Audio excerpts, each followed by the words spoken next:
So I'm going to talk a bit about, I started OATS 20 years ago. So I'm kind of an interesting case study in longevity in the field and I guess stickiness in a career. And we've learned a little bit along the way about building an institution around digital inclusion.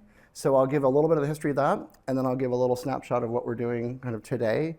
And then I'll talk a little bit about what we've learned about particularly older adults as a population demographic in terms of how people use tech and how we can think about being more inclusive. And then we'll have plenty of time for Q&A. Fair? All right. So my background with digital inclusion goes back to, I had a job, my first job out of college, on 40 Prince Street, which is like 2 blocks from here. And I used to come down here, work for a group called Urban Homesteading Assistance Board. And our job was to help low-income tenant associations renovate abandoned city properties and turn them into low-income co-ops, affordable co-ops. And the co-ops had these community rooms. And around 1993 or so, one of our staff leaders came by and said, we are working with the federal government on this really cool thing called the Technology Opportunities Program, and we're going to go put like, desktop PC stations in some of the community rooms in the co-ops. So all the way back in 1993, there was kind of an effort to think about community technology. We were coming out of a community development framework, so there was kind of a housing and services model. And at that time, the thinking was empower the organizations by getting some technology into their spaces so that the tenants associations could manage their bookkeeping and their planning and work with communications and things. And also, some people could also gain some job skills around it, and it was meant to be sort of a service development program as well. So I worked with that. That was like the first federal involvement in doing something around digital inclusion, and that more or less sunsetted after 2 or 3 years, and then there was kind of crickets for a number of years. And I started OATS in 2004 when I was working in Lower Manhattan after 9/11, and we were building a website to try to bring residents and businesses back into the community. A lot of people still live in Lower Manhattan, as you probably know, and back then it was really a challenge to get folks to be able to, get dry cleaning and restaurants and stuff kind of rekindled. So we created a website, and I got a phone call from an 87-year-old woman who said, I'm really interested in coming to this web launch party, but I don't really know what the web is, and I don't know if I would feel welcome. And I was like a community activist, so when you say you think you might not feel welcome to my event, it kind of set off a bell. And I asked her name, which was Pearl, and I said, come find me at the event and I will teach you whatever you need to know. I was all cavalier, And so she comes, and one thing leads to another, and at 8 o'clock and on the next Monday morning, she shows up at my office for like a volunteer tutoring session, and she's got her breakfast wrapped up in a napkin. And I say, Pearl, okay, so this is the mouse, and I want you to point at that button on the website and see if you can click at it. And she takes the mouse and she picks it up off the desk and she starts pointing it. And I was like, okay, put the mouse back down on the desk. And but it was a moment because it really got me to understand that my framework wasn't her framework. I was the first generation of people that I grew up in Asbury Park, New Jersey. And I remember on the boardwalk going to the arcade and watching them take out the old like pinball machines and analog arcade games and replace them with asteroids and the digital interfaces. So my generation of high school students was the first group that played Pong, and the notion that you're manipulating a mouse or something on your desk and you're watching it on the screen was kind of second nature to me by 2004, but Pearl had never done that. She literally never worked a joystick in her life, had never had that experience. So just the notion of an input device and where she was coming from presented me with some real challenges. And so we worked together for about a year. And I realized that she was really taking off. She was founding a synagogue in Lower Manhattan. She was harassing the local public officials by email. They were calling me and telling me to stop, And I was like, keep at him, keep at him. She got a bus shelter in front of the Hallmark down, which is kind of right near where Stuyvesant High School is on I guess it's West Avenue down in Battery Park City. And so she was really kind of flourishing with us.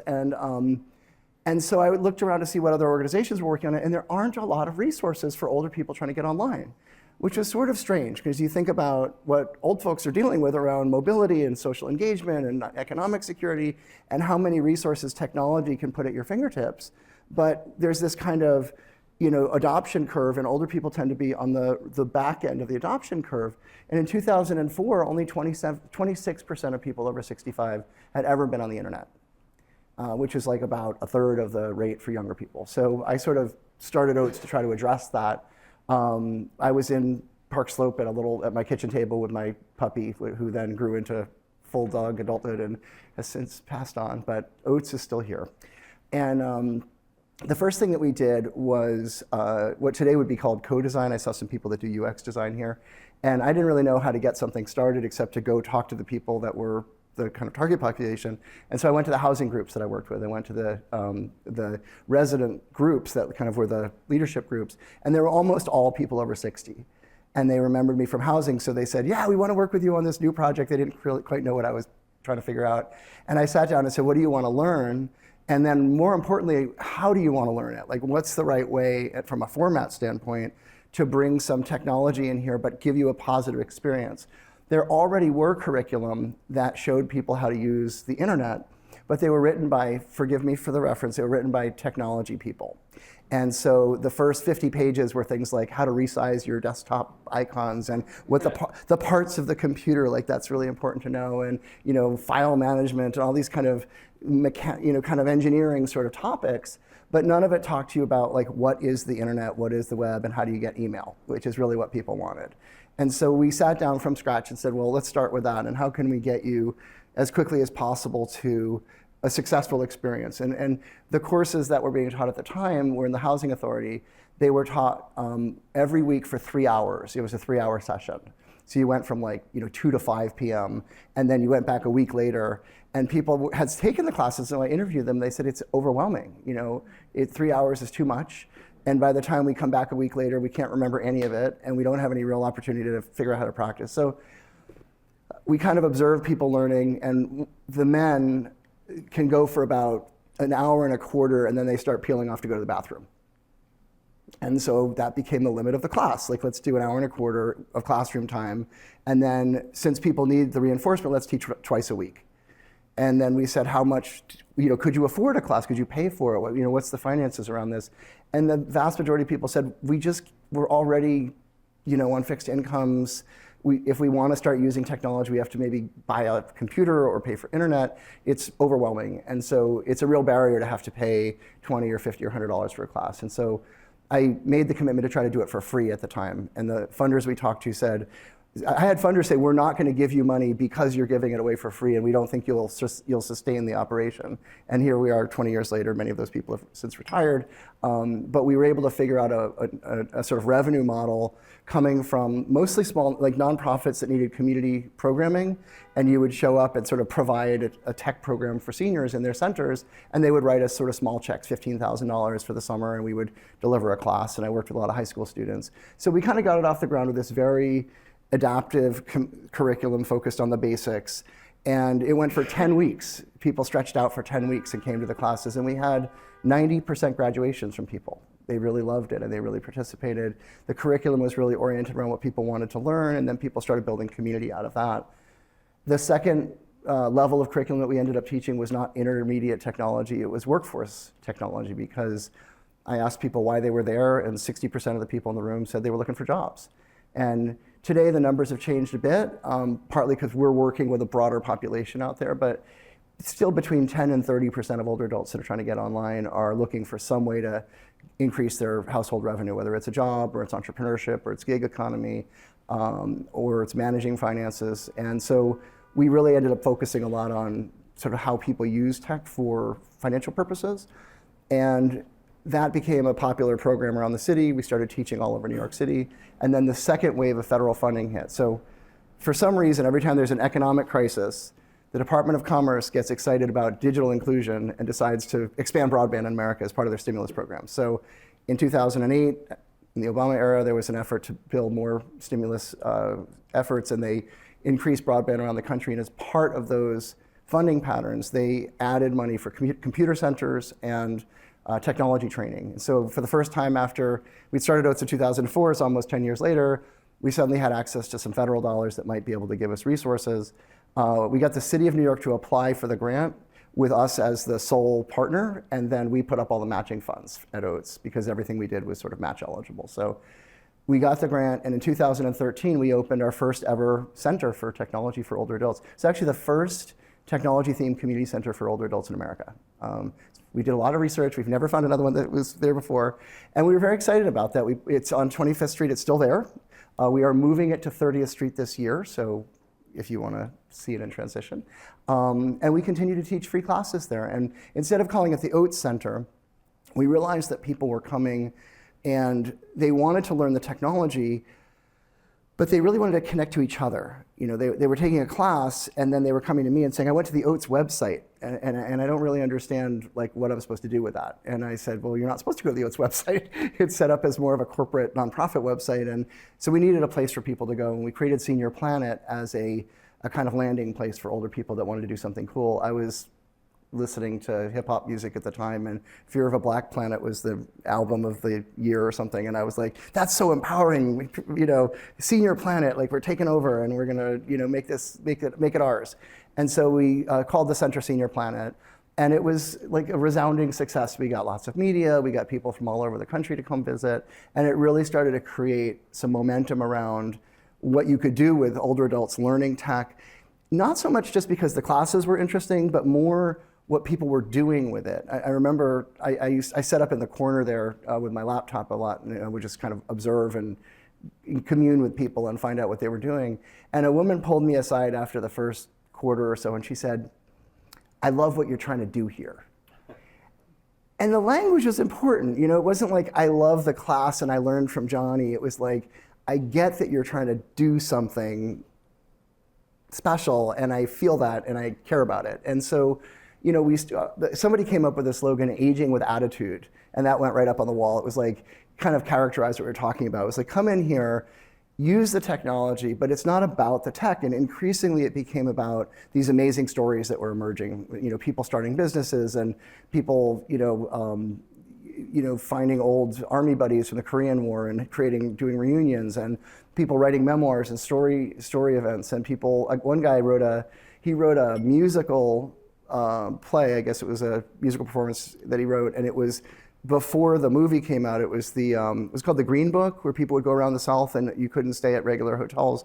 And he had experienced it, an African American guy, and he wrote this musical about it, and they wanted to workshop it. So we brought all the technology in, and he workshopped it, and then we broadcast that around the country to different senior centers. And it just showcased people's creativity and what people were doing with tech. So that center became a kind of a starting point for a much broader movement around aging and tech. And we shifted our focus and changed the mission to say that we harness technology to change the way we age. So we were not so much, I kind of woke up one day and I was like, I don't really care how many people use Microsoft products. You know, it's not, I mean, I'm working for a nonprofit. I don't want to devote my whole life to becoming the tech support program that these big companies should have had without me in the first place, but here we're sort of filling a gap.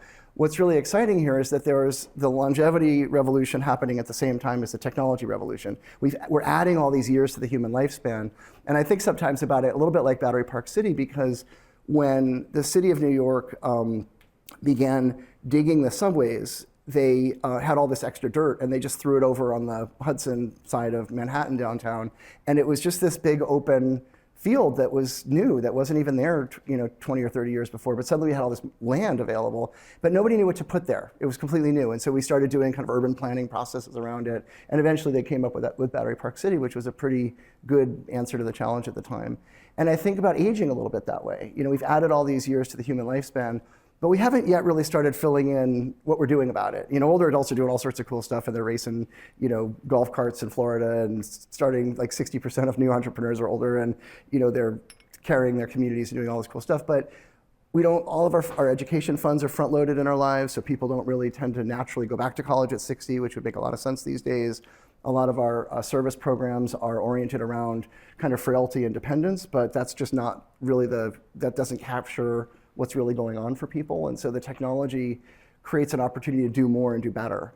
And so we're exploring some of those outcomes. And at OATS, we found kind of 5 major areas where people are really getting results. One is, most obviously, social engagement, right? You've got tech as the big convener.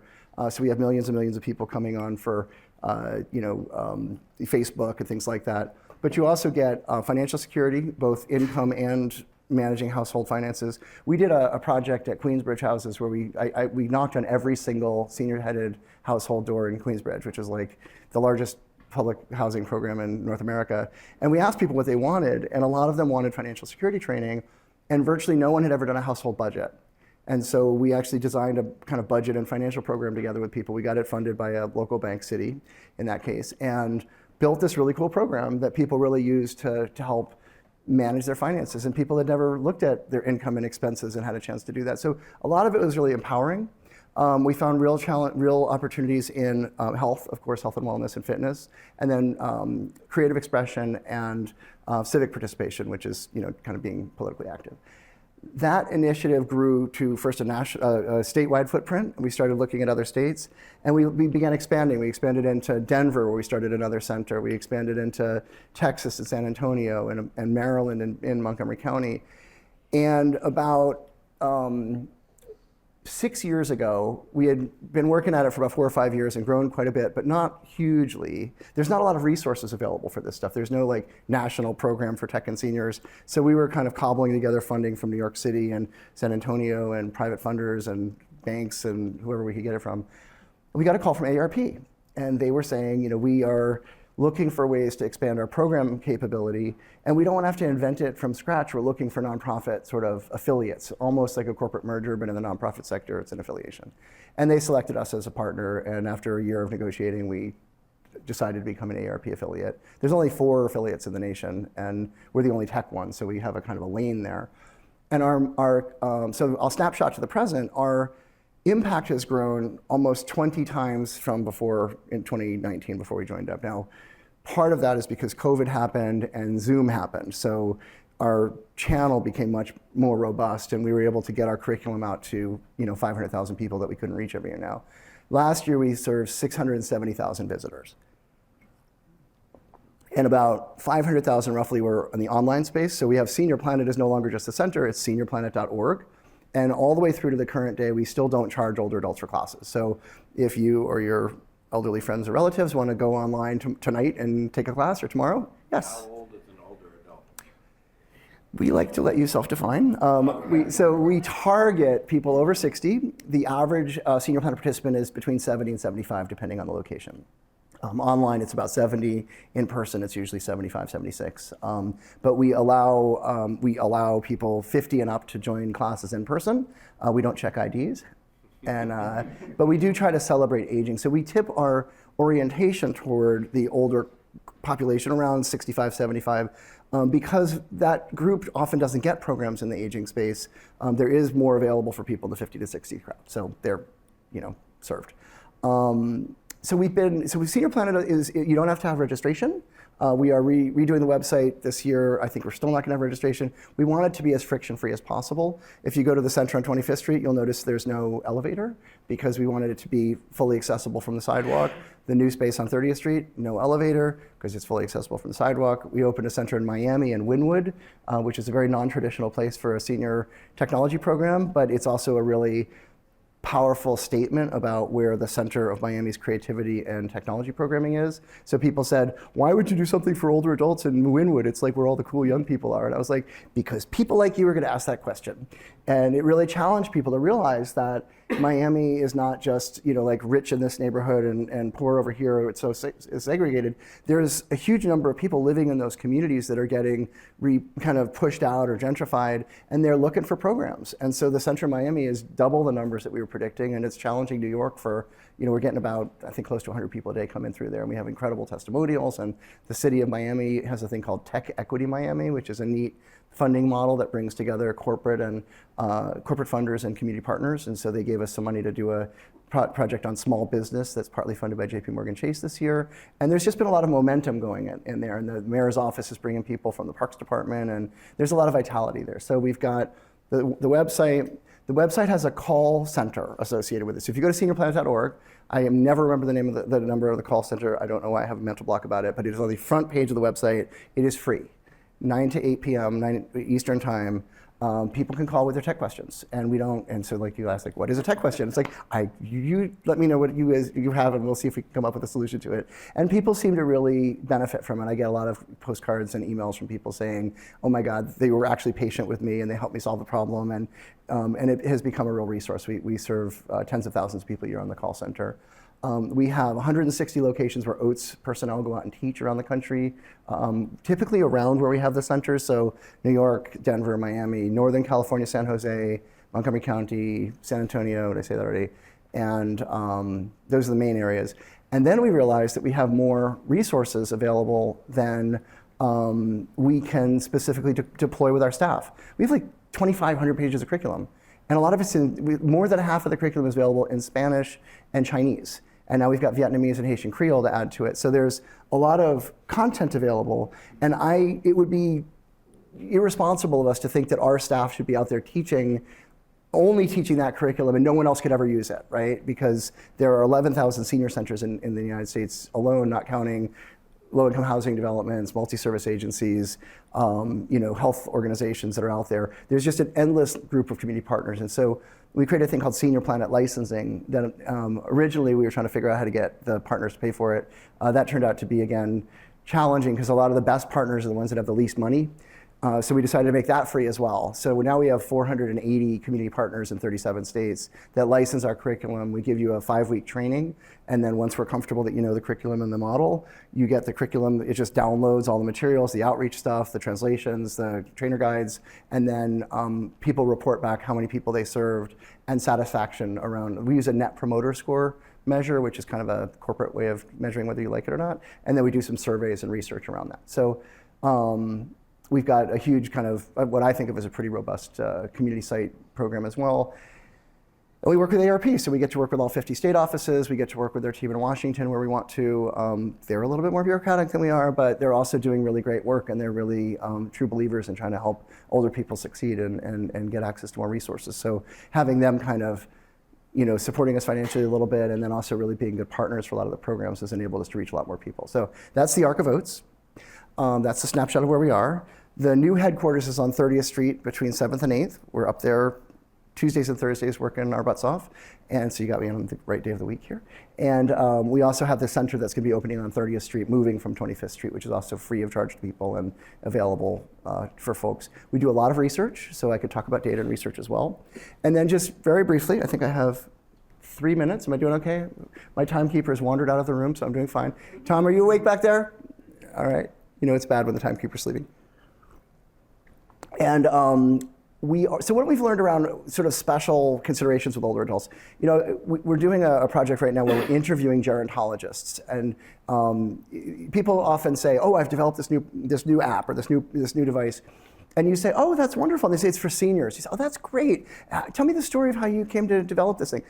My fill-in-the-blank older relative was afflicted by the fill-in-the-blank medical challenge, and then I served them as a caretaker for a number of years and was traumatized by that, and I learned that technology could help them. And so I developed this usually sensor-based program or some device or program to help them, and now I'm launching it through some kind of competition to gain funding. And then I say, "So how did you test it with older adults?" And well, I tested it on my relative, and they said it's great. And you end up with a kind of, we can do more with that. So we should actually have a whole process around it and do test bedding. At Senior Planet, we now do test beds for people that are developing new products and services so that you can bring them to the center, and we do a survey. We try to do a kind of a triage of what's most useful and helpful, and then we test that out, and people give feedback, and it helps people design products better, and it helps us do better. It helps us do better training, so that our stuff is more relevant to the end users. But it turns out that most older adults, most developers don't test stuff. Well, they don't test stuff at all in the first place, but they also don't test it on older adults. So we worked with AARP a while back to create a guide for technology design for designers that are doing tech design for older adults, special considerations. And we looked at things like co-design is critical. You really need to immerse yourself with older folks to understand what their, they call it job to be done, or what their user experience needs might be. But start from almost like an anthropological frame of mind, like sit down and observe, and then maybe ask a few questions, and then observe some more, and then think a little bit about what might be helpful, and then design the product upward from the user need, and you might come up with something that gets deployed and might sustain. And so we've been trying to create kind of an approach to that, and encouraging people to talk to gerontologists or people that have long-term expertise in the field. We realized that we haven't done that systematically ourselves. So we're interviewing a dozen gerontologists this week and next, and we did 4 of them this week. And what makes, some of the things that they really called out were really interesting. One thing was, people pointed out that when you work with young people, you know where to find them. They're all in schools. If you go to the public schools and then you add some private schools, you're gonna get a good swath of where the K-12 people are. when you try to find older adults in a community, they're not in schools. They're all over the place. It's incredibly fragmented. There isn't one institutional place where you know everybody's going to pass through at any given time. So you have to think about senior centers. Well, do you know what percent of New Yorkers go to a senior center in any given year? It's somewhere around 5%. Sometimes I hear 6%, sometimes I hear 3%. It's not a huge number.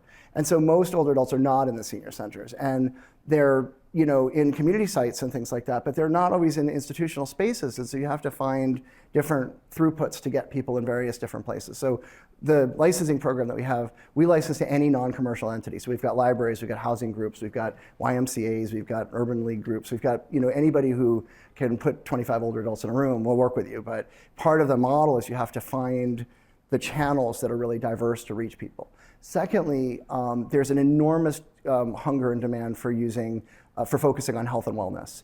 Right now, we put lots and lots of curriculum online and watch who attends what and what the ratings are. Our fitness programs are so popular that it's like literally a problem. And we run a thing called Morning Stretch, which is our sort of best program in the morning. We had a guy named Kaz who was running the fitness program here on 25th Street in person. When we went online, Kaz went online. Turns out Kaz is like Mr. Rogers online with this fitness program. People cannot get enough of this guy. And so it was like, there's 50 people a day at the new Zoom class. I was like, 50 people, that's a lot. Now it's 100. It's like 100 people. Then it was 300. Last week it was 850.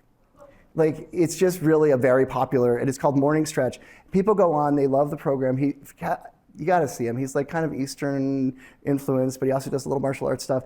It's just something about it is hypnotic. And so very, very successful programs around fitness. And it's not just that one class. There's so many people coming to fitness classes that we have to try to diversify out of them a little bit to make sure that the other things that we care about are getting touched. So we do open mic night. We do programs around songwriting for people. We do virtual travel is super popular where people, we have a live person who's doing the guiding. We did like the Great Wall of China. We did one in Central America recently. And then people log on and they go through the tour with a camera and they can ask questions, interact with the guide in real time. And the group is together as a group through Zoom. It's really kind of fun. And so programming like that is really active for people. And then there's a lot of program on AI is super popular. We work with OpenAI. I know, don't throw bricks at me, but they've been really helpful with us and helped us build curriculum. And then we're re-granting to community organizations around the country with OpenAI's money, helping them learn how to teach classes kind of on the grassroots level to see what works and what's helpful for people. So we're learning a lot about what people are interested in. The vast majority of older adults, it may not be a secret to people in this room, are perfectly capable of learning the technology. You have to understand where people are starting. Some people are still really beginners with some of it or have anxiety around it. And we live in such an ageist society and there's so many negative messages coming to people around aging and tech that you have to overcome that by just relieving people of the stress, saying, we'll stay with you as long as you stay with us. And no one has ever not learned this stuff if you continue the class. And there's no test and it's not very stressful. But we really learn to make it relevant and methodologically appropriate for people. And we've had a lot of success getting people to keep coming. So we're still growing. Budget's around $20 million this year. We've got 80 staff. And it's been quite a journey. So I'll stop there because I want to make sure we give them a chance for some Q&A and comments from people. Did I do okay, Ben? All right.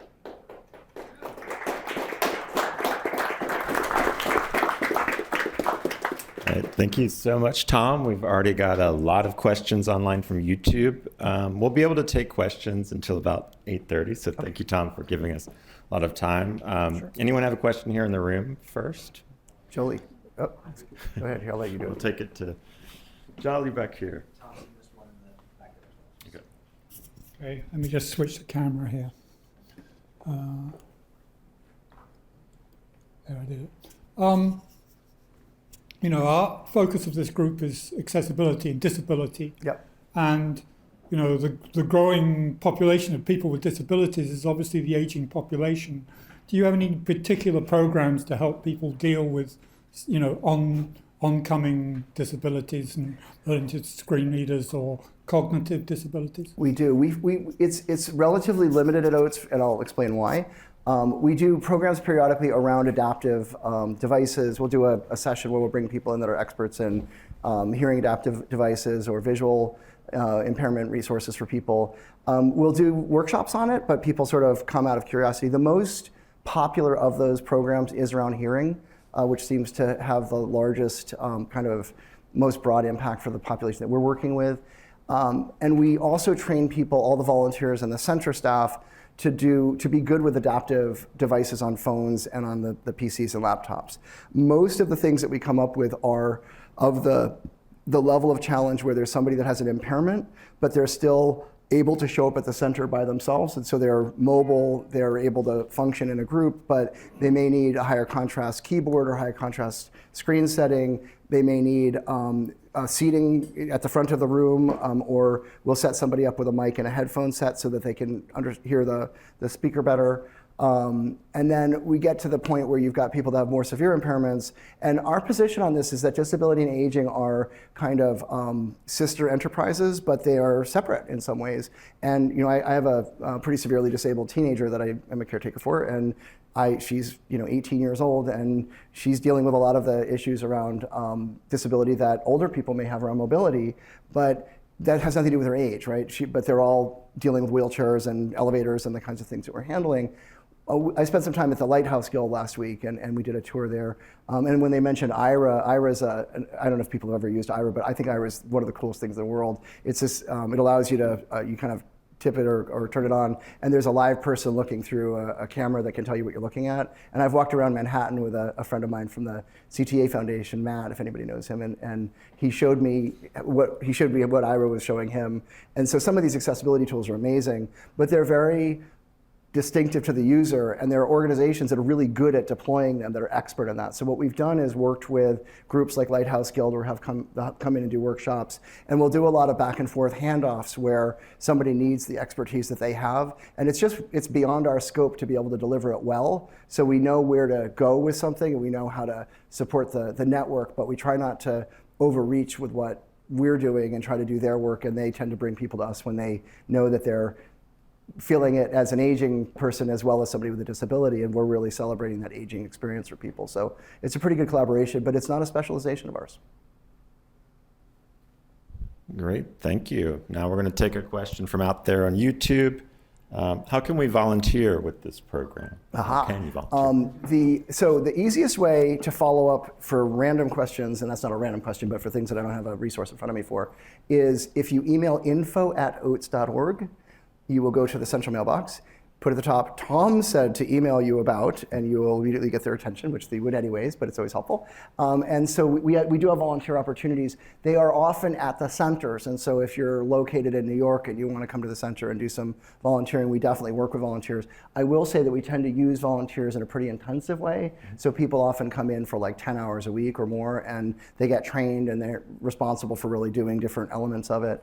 We have a volunteer group that does digital volunteers as well that I just spent an hour with last week. There's about 20 of them, and they're doing kind of coaching online for people as well. So if you mentioned that you wanted to connect with the volunteer group online, that's run by Fiona Adams. And if you want to connect to the local sites in New York, Denver, Miami, or San Antonio would be the places we've got enough capacity to really work with volunteers. Great, thanks. Sure. All right, take your question over here.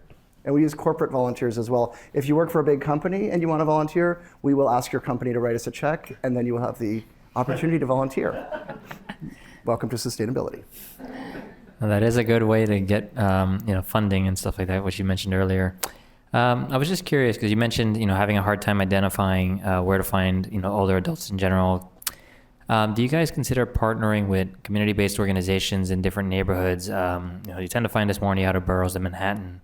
But generally, you will find older adults more engaged in those things, especially family enrichment centers tend to engage older adults, and they often are looking for programming possibilities. Yep. Some of them do get grants to do older adult inclusion, but if you have this great curriculum and you're looking to distribute it, that'd probably be a great distribution opportunity.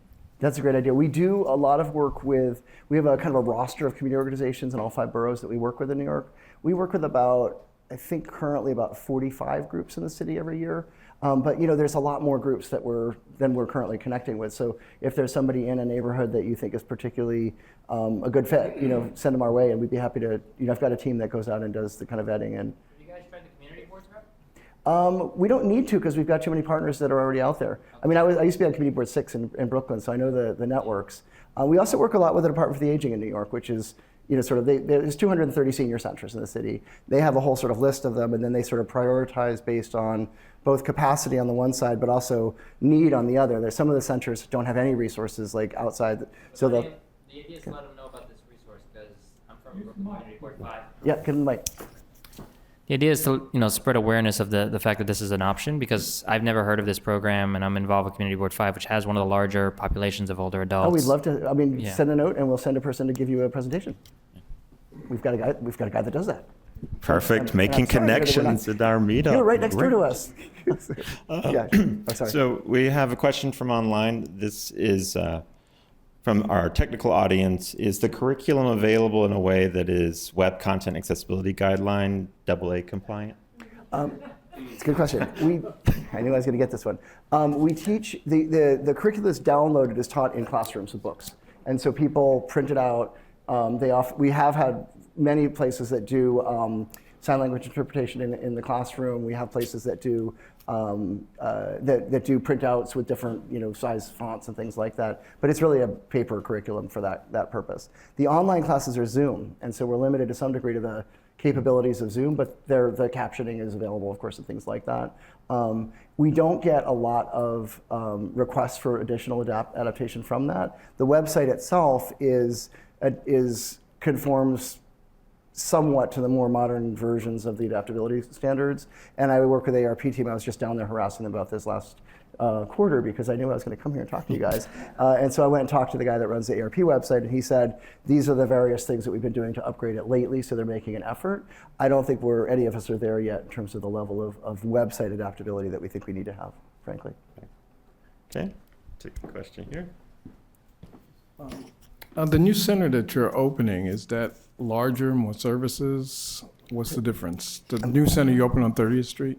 It's a little bit larger, and it's we wanted a space where we could have the team of staff that work at headquarters was always in Brooklyn, in Gowanus, and then the program site was on 25th Street. The 25th Street site is a little bit small now. We need about 3,000 square feet, and that's closer to 2. And then the team in the headquarters was always kind of moving back and forth and not able to participate in the programs very well. So we realized when the real estate market in Manhattan is actually relatively affordable for commercial spaces right now. So we were able to find a space at it's like $75 a square foot. It's not very expensive. So we realized that we had an opportunity kind of once in a generation to be able to pick a larger space at about the same price point and bring the team in to be on top of them. So we're relocating to 30th Street. It's also a little closer to the subway, and we know the transportation hub element increases the numbers. So it's this year we're financially, it won't pay off, but in the next 5 years, I think eventually it'll make a lot of sense. And the space is beautiful, double height ceiling, balconies. Let's all go. All right, we got a question from online. You talked about the curriculum being available in other languages. Yep. How much does OATS engage seniors in communities where English is not their primary language? It's one of our specialties. We do it a lot. I mean, the space in Miami, they speak Spanish more than they speak English. I speak Spanish, so I'm pretty committed to it. When we were really expanding outside of our first initial program sites, we went to the Bronx because that's where my network was. And so we spent a lot of time at Castle Hill Senior Center up in the Bronx and Rain and a lot of the Spanish-speaking sites. So Spanish was kind of a sweet spot for us for a long time. We taught in New York in Russian. We did a whole bunch of stuff on trauma-informed care. So we spent a lot of time with Russian immigrants for a while. And in Northern California, we've got a really strong program in San Jose, which is primarily Asian languages, where English is definitely a second language for folks. We had a guy from China there, kind of an intense story. About a couple of months ago, we were teaching a course in a community center. I think it's, I'm blanking on the name of the group. I know the acronym. But they're mostly Chinese language center. Gentleman from China was there. He learned how to put his emergency contact on his, I guess he had an Apple Watch, and set it for the automatic fall detection, and put his building super as his emergency contact, went home. A few days later, had a catastrophic fall in the apartment, was severely injured, and the watch called the super broke down the door. They called the ambulance. They came and rescued this guy, and 3 weeks, we didn't know. He didn't come to class for a few weeks, and he came back, and the trainer's name is Effie Zhang, and he came in, he said, I just need to say something to the class, and he told that story and said, this saved my life. stuff like that can kind of make you form, that you're making a difference there. But I'm really proud that more than half the curriculum now is in languages other than English. Haitian Creole in Miami we teach classes there, and we've had some traction with that program. Vietnamese in San Jose is now up and running, and Chinese actually in Montgomery County, Maryland, for some reason, which is not a place what I would have thought is like a hotbed of Chinese speakers, but there's a lot of Chinese speakers in Montgomery County, Maryland. So we've been teaching a 10-week course there that got funded by the county, and then we use that to spread the program around the country. That's great. It's a priority for us. Great.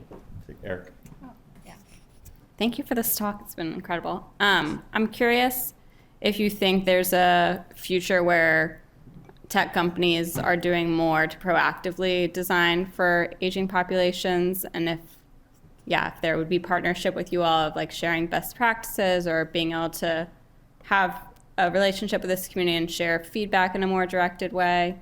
Yeah, I mean, to some degree, it's already happening at some level. There's all these networks out there now. Like AARP has a thing called the Age Tech Collaborative, where they have all these tech companies that come together to talk about aging and the aging market and how to work with people.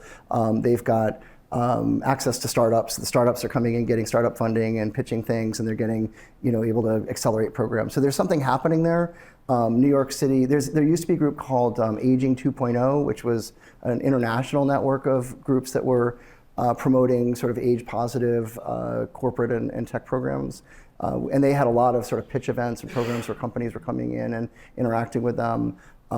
Some of the tech companies, like there's a group called Intuition Robotics that developed a social robot called the LEQ, and they spent a lot of time testing that out with older adults and working with gerontologists and community partners around it. So there's stuff happening. Mm-hmm. We tend to work with some of the larger corporations because it's just sort of where I need to go get money, and we'll work with like a Comcast, and you'd be surprised how open they are to us telling them what people want and bringing groups of people down to test stuff out. We brought people to the Google headquarters when they were doing Google Translate and did a bunch of workshops with older adults there testing it and giving them feedback. And the participants are not shy. They're like, oh, I hate this feature, that isn't working at all. They really give real good feedback. Sony brought some engineers to our center to test, kind of run some of their prototype stuff a few years ago to show people that. So I think there's some interest. The issue for a lot of them is that they're still unaware of the value of the market to some degree. There's this tendency to think that the older adult market isn't lucrative enough or people don't spend money as much. So we have to kind of educate them that there's a market there and there's a profit to be made.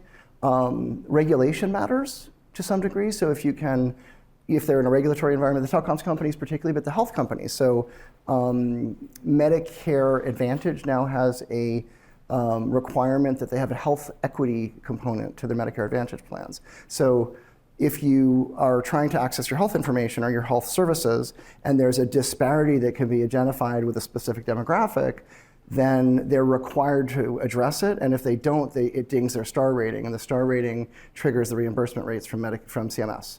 So we're talking about hundreds of millions or even billions of dollars at stake for making sure that the stuff is accessible broadly to different populations. Older adults particularly have challenges with accessing healthcare information through the technology lens. And so United works with us, for example, as an on-ramp for people that are struggling to get access to their United information.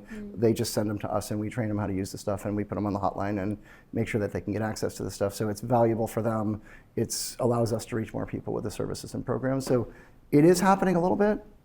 There's a lot. I'm sorry, you told me not to have long answers. There's a lot more to go here. I mean, I think we're 2% where we need to go, but it's not totally nowhere. Thank you.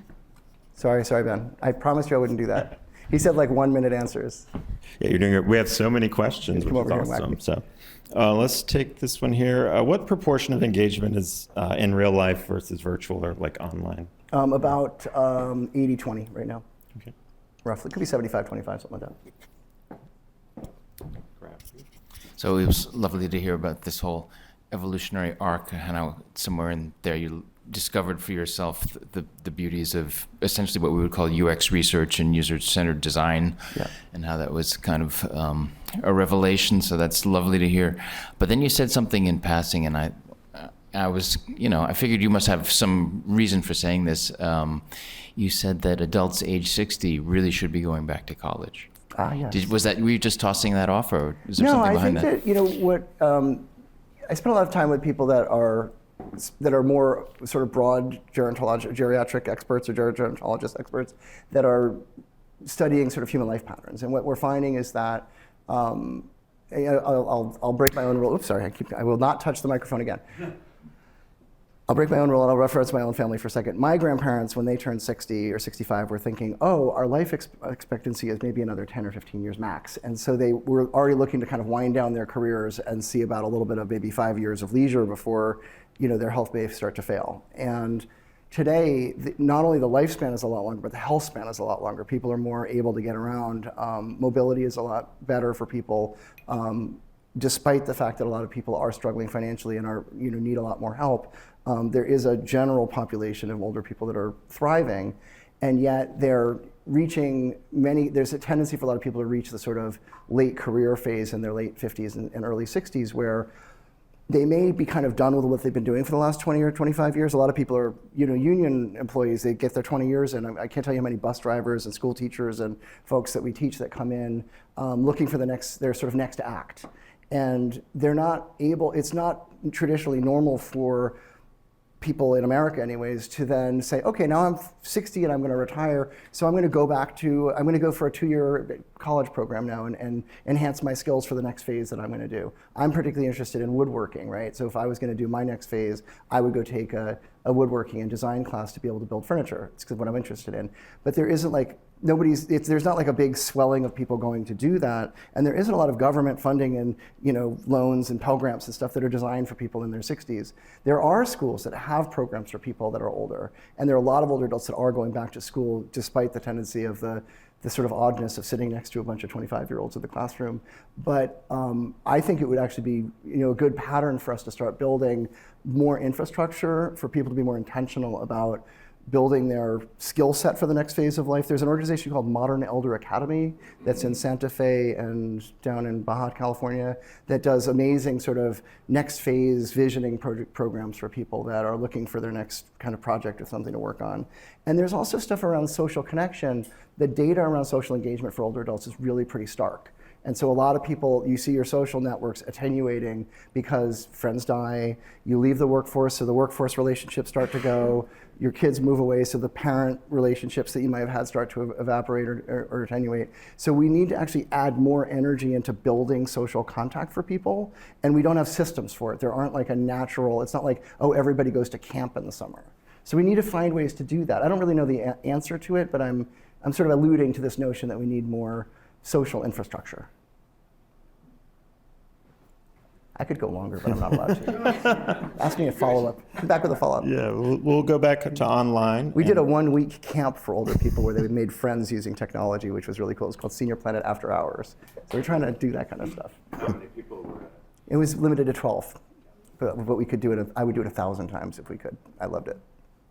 Do you have a service or an idea for people to bring in technology to be used or evaluated, sort of like a usability session with any of the... You mean like something that they already own or something that they're... I guess more like a company or an organization. Yeah, we do. So we have a test bed program. There's a woman named Julia who works out of the DC office with AARP, and we have you basically apply for the test bed if you're interested in doing something. We'll look at it, we'll evaluate whether we think there's a kind of prima facie, like, do we like this thing? Mm-hmm. Does it work? And then we'll try to fit it in if we can find a place to test it out and try that, yeah. Great.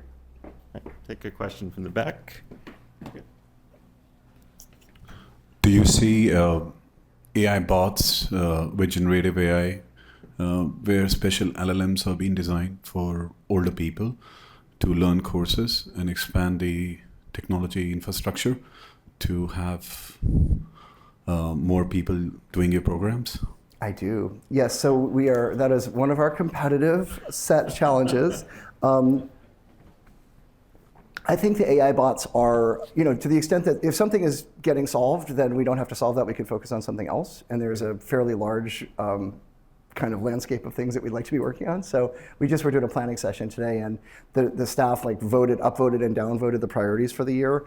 And there's just a lot on the table. So if an AI bot's going to come out of the gate and do something that's so fantastic that it's just as good as what we would be doing with a live trainer, I'm happy to seed the ground. So far, it hasn't gotten there yet, and I've never lost betting against technology. People thought that a lot of this stuff was going to be self-solving for years, and that it was going to get so easy that nobody would have to worry about. Do you remember interoperability with EHRs? Does anybody around for that whole process? The idea was like, we're going to digitize medical records. That was 2006, right? And everything's going to get digitized. And now that it's digitized, we're going to set some standards so that it all talks to itself, and it's going to be a unified platform. And there was health exchanges. Remember that? So I worked a lot on this. There were these health exchanges. There's a thing called HealthX. It's still out there, I believe. And they were supposed to draw this data. Consumers were going to be in charge of it. We were going to control our medical data. And it was everyone you ever talked to, every doctor, they were going to share that so you could know what your blood pressure was 5 years ago and what somebody prescribed to you. And you could get, are you kidding me?